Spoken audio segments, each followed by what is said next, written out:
Warren Burns scored 31 goals in the 2015-16 season in a South Shields team that stormed to the Northern League Division 2 title. In the first season of the Jeff Thompson era, this team laid the foundations for the successful South Shields teams we are used to seeing 5 years on.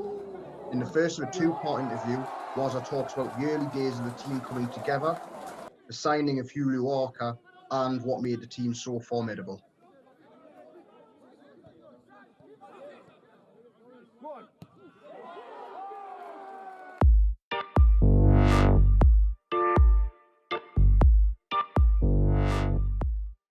Thanks for speaking with us today, Warren.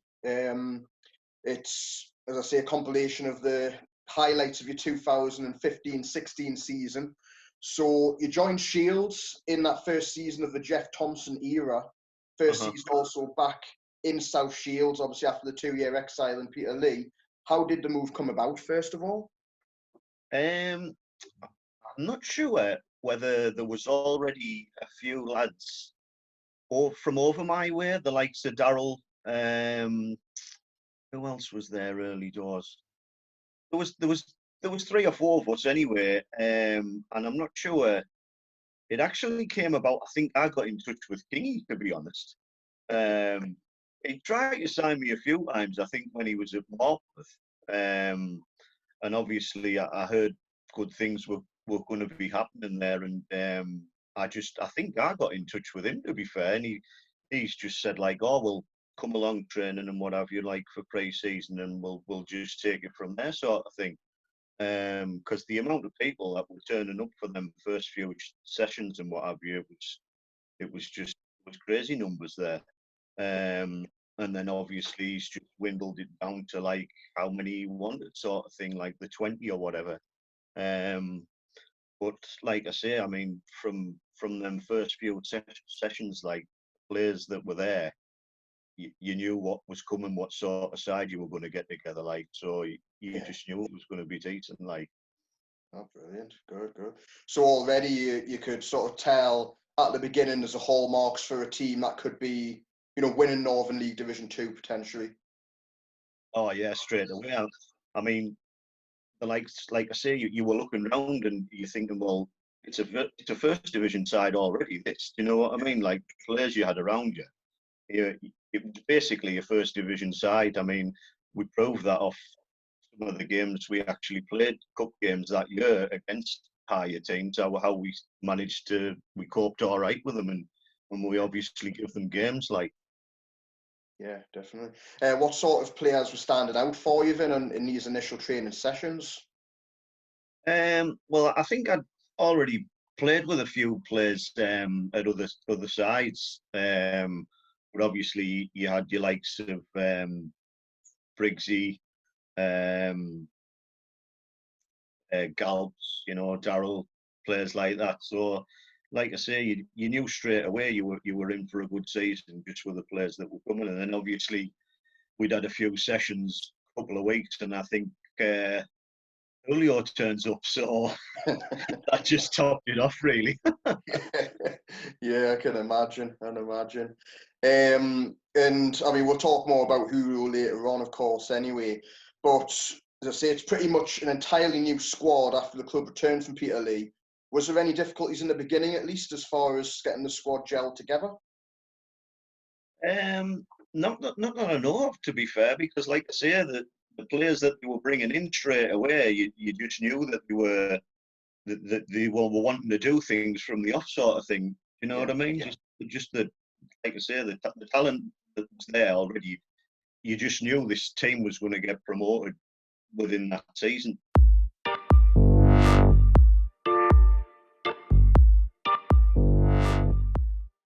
It just seems like goal scoring came second nature to you. Was it always that easy, or is it just sort of being in a team like that almost, as you say, well, push on straight away? Yeah, I mean, it always helps, like, the players around you. If you're going to, I mean, I've scored everywhere I've gone, really. But like I say, when you're playing in a side like that, the amount of chances that you get created and whatever, you're going to score, So, but I can remember, obviously, Kingy at the start of the season was bringing all these players in and forwards, and just said to him, I said, look, if you sign me, I'll score you goals. Do you know what I mean? I just put it quite blunt to him, to be fair. I said, just sign me and I'll score you goals, and I done that for him. So yeah, I enjoyed it. You definitely done that, yeah. And what about this the chop and bosh technique that I've heard about? Where does that come from?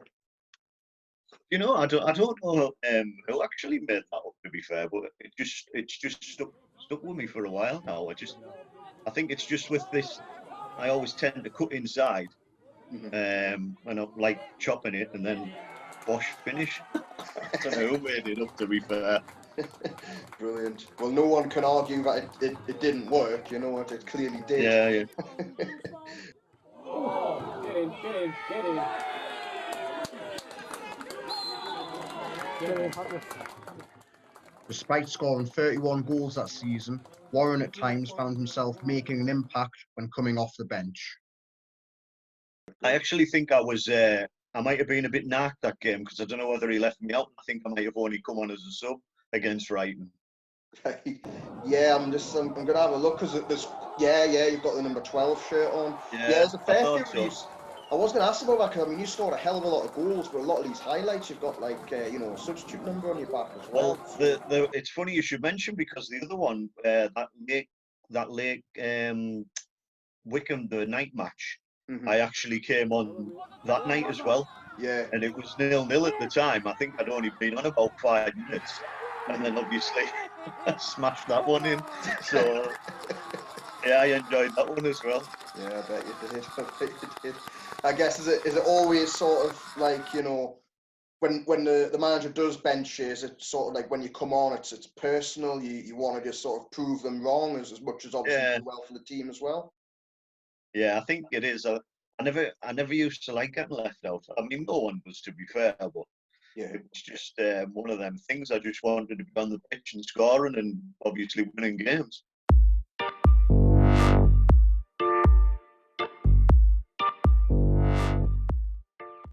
Right. Well, yeah. As I said, obviously we're going to come on and speak about Julio. So yeah, as you say, you're in the training sessions. Julio signs, a little while later on after that. So if somebody had said to you, you're going to sign for Shields, and then a little bit later on, Julio Arca will be following you through the door, what would you have said to them? Well, you wouldn't believe it, to be fair, would you? I mean, how many years has he played in the Premier League and whatever? I mean, if it's a good it was a good standard, that Northern League. And I mean, when you hear about players like that coming to sign for the club, it's a club wanting to do things and go places. So yeah, I mean, we'd heard rumours beforehand that he was meant to be signing, but you're thinking, well, surely not. But then on the other hand, you hear that he's playing on a Sunday morning with friends and mates, so you're thinking, why couldn't it happen? But like you say, yeah, when he turns up sessions and you're thinking, oh, this is happening then. And like you say, was it his first game against Stoke, was it? Yeah. I couldn't believe that game because obviously teams had been absolutely hammering them. I know they were really struggling and what have you, but they were getting beat like 6 and 7s and stuff like that. And I think it was just one of those games where we just thought, oh, we just need to go out there and turn up, and obviously it doesn't happen like that. Yeah. I mean, if you looked at stats for that game, we must have had 85% possession. I don't know how many shots on target and all that. Yeah. And I think we ended up winning 1-0, which unbelievable. I couldn't believe it, but like you said, it was just one of those things. Yeah. And I understand you're a Borough fan as well, is that right? Unfortunately, yeah. How must it have felt playing alongside him, being in a changing room with him, obviously being like, a big Borough fan, and him, having like a great career there as well as Sunderland, of course. Yeah. Yeah, it was good. He actually, I can't remember who it was against. I think it was Hull. He actually took me to a Middlesbrough match. He must have got like a complimentary thing, like he did, and it was like suit and tie job and sit down meal and what have you. And I was sat like with Julio on this massive table with just loads of ex-pros, like John Henry was on the same table as us, Steve Vickers. Who else was on there? Is it Neil Madison? I think he still works for the club. But like, it was a great experience. Like, I'm just sat there and they're probably saying to Julio, like, "Oh, who's this guy?" Do you know what I mean? But yeah, it was class. But another good thing, I can remember when I was at Shields, I think we used to do, was it the Football Matters? Was it on, I can't remember what channel it used to be on, but my dad used to be glued to it all the time because they used to have stuff on about Shields. And Julio was actually talking about me on there one show. And he called me Darren Burn. He was just on about like, I think what it was, they were actually picking like a Northeast Player of the Year each. And Julio actually picked me and he said, "Oh, I'm going to nominate Darren Burn." So my dad's like ringing me saying, like, "We put who's this Darren Burn?" But obviously, he just got a bit mixed up. So That's hilarious. It was all good. That's absolutely brilliant, man. Yeah, man. And so this non-league day, the 4-0 win against Brighton and Crawcrook, attendance has hit 1,000 for the first time. I mean, was that a surprise or? No, not really. I think we knew that it obviously helped when Newcastle and Sunderland weren't playing because new people were going to come and watch Shields, you know. So, but I didn't know it was actually that first game. That was the first game that we did 1,000. But like I say, that might have been a bit more why I was a bit knocked, because if there's a lot of people in and I was sat on the bench, I wouldn't have been happy at all. Yeah, definitely. But obviously, you came off the bench, you scored a goal in front of so many fans. So what did all of that feel like on that particular day? I think that's maybe why I probably enjoyed it most as well, that goal. I think I celebrated every goal I scored, even if it was just a tap in. Yeah. I've just always done it. So, but yeah, I probably enjoyed that one the most with coming off, like, and obviously there being a lot of people in Nottingham that day.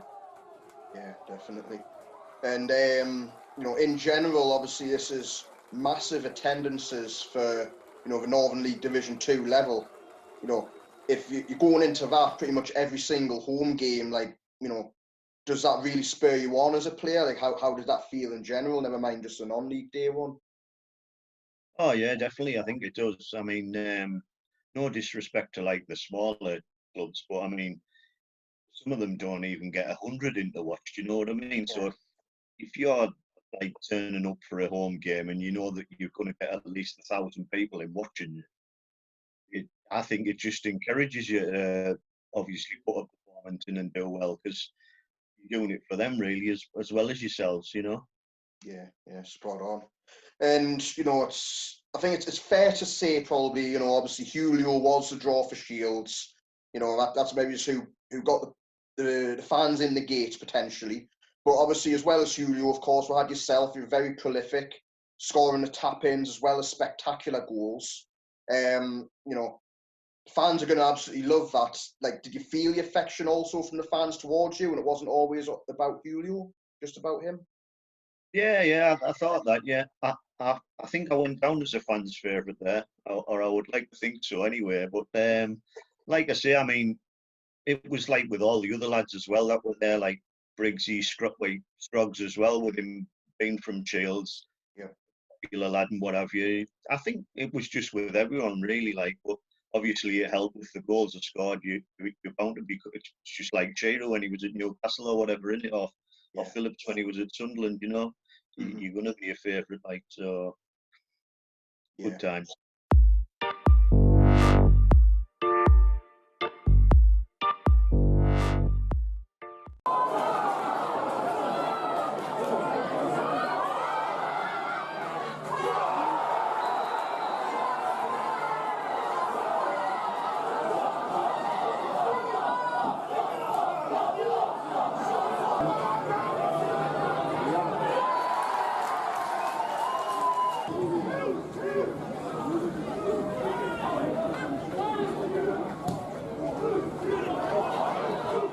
Was it the Bishop? Was it Bishop we went through? Bishop first, wasn't it? That was a Yes. Friday night game. We won late on. I enjoyed that. I quite enjoyed that one because obviously I'm over that way. I knew a lot of people from Bishop, but I think what I enjoyed the most about that is all my family were there that night. Right. So I had like my mum and dad there, my little boy was there and stuff like that. My brothers were there. So when I watched that back, Mhm. obviously it's a bit of a big goal. I mean, I'm only tapping it in from a yard out, but I think it's because it was that late on, and Mhm. obviously in the match, just to see all them Shields fans behind the goal absolutely erupt, and then I actually shoot off to the corner flag where all my family were. Right. So I'm sliding on my knees, and all the lads running over. It was great. So that was, like I say, that was class that night. I enjoyed that.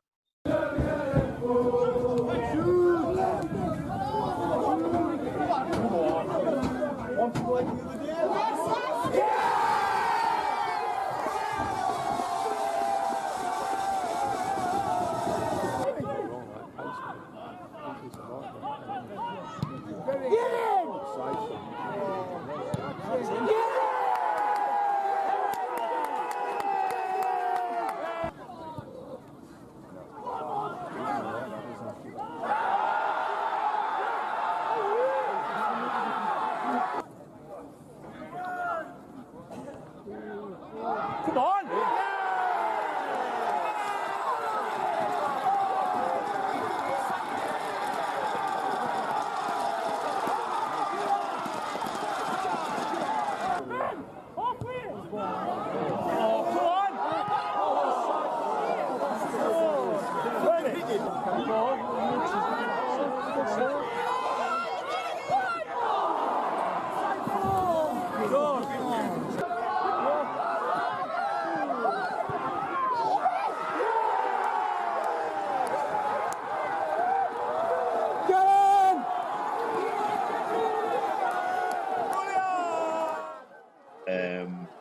But then obviously to go on to big concert, and then that Morpeth game, when you think about it, me and Ben have scored them goals that night against Bishop, Mhm. and then we play that match, which is like, it must have been unbelievable to watch.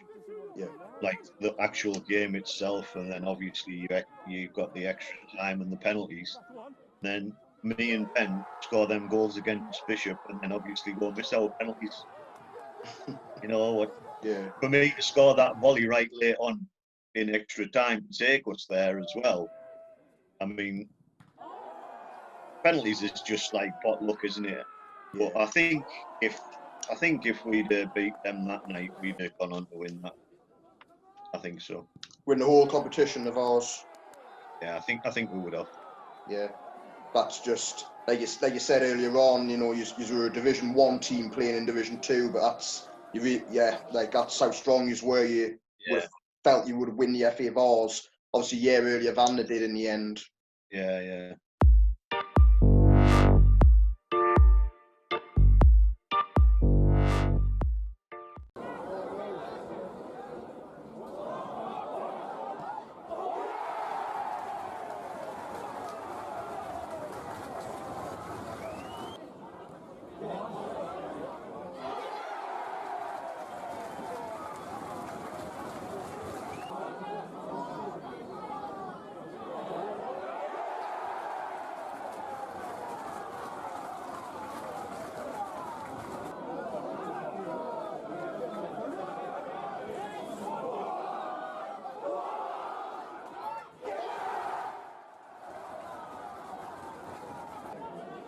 Soon after scoring in a 9-1 thumping of Tow Law, the team he would later score the Budweiser Dream goal against, Wazza scored a hat-trick against Billingham in blustery conditions.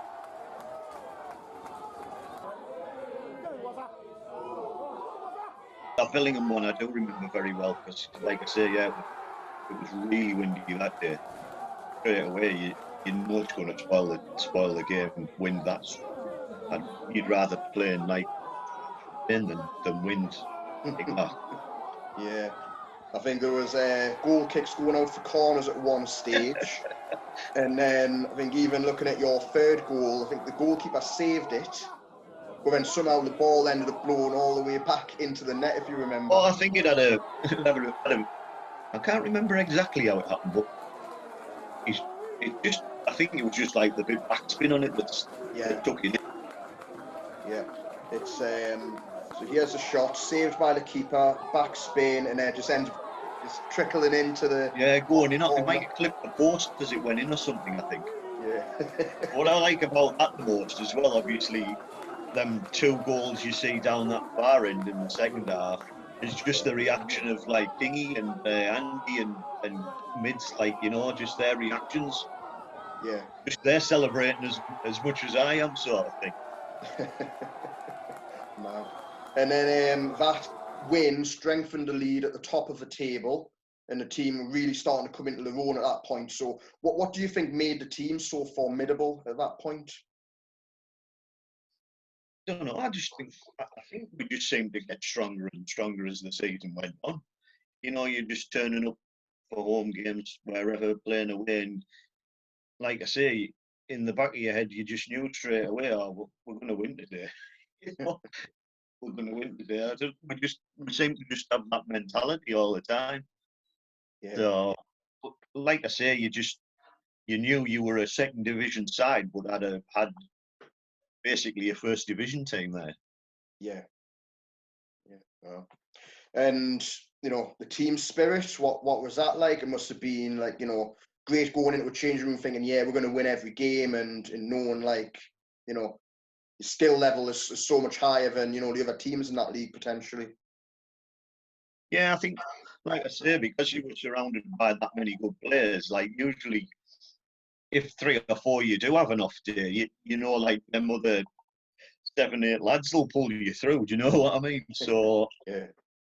it was mad, like that side that got put together, and obviously from there it's just got stronger and stronger the way things are now, and it's it's a shame for them this year because obviously I think that have won the league and obviously been in the next division up as well. So I mean it's a bit harsh, but it's the way things are at the minute, and there's nothing people can do about it. But Yeah. I mean, it might be the same with the Championship and the Premier League. You don't know, do you? So Yeah, that's it. It just seems to be a lot of, it's very topsy-turvy. It's step straight to 7, null and void. National League are still deciding. I think League Two have decided to end the season. I think they're going points per game, but League One haven't yet came to that conclusion. And then God knows what's going to happen for Premier League and the Championship. So it just all seems very much like it's, you know, too many, you know, what is it? Too many Chiefs, not enough Indians, maybe, or the other way around. yeah, it's mad, isn't it? But Yeah, it's absolutely crazy. Yeah. it's just a shame because I mean, obviously, all the hard work and whatever that's been put in this year, it just seems as though it's been thrown away, really. But it's out of their hands, and like I say, there's not much you can do about it. But it's just a shame for the club, like so. Yeah, definitely. Well, you know, if it does end up getting appealed, you know, and who knows what will happen there, but if it doesn't, then I'm sure the team will be coming back stronger than ever, just wanting to right the wrong, basically. I'm sure that would be the mentality as a player if you're in that changing room and all your hard work's being ultimately for nothing. So, yeah. Yeah.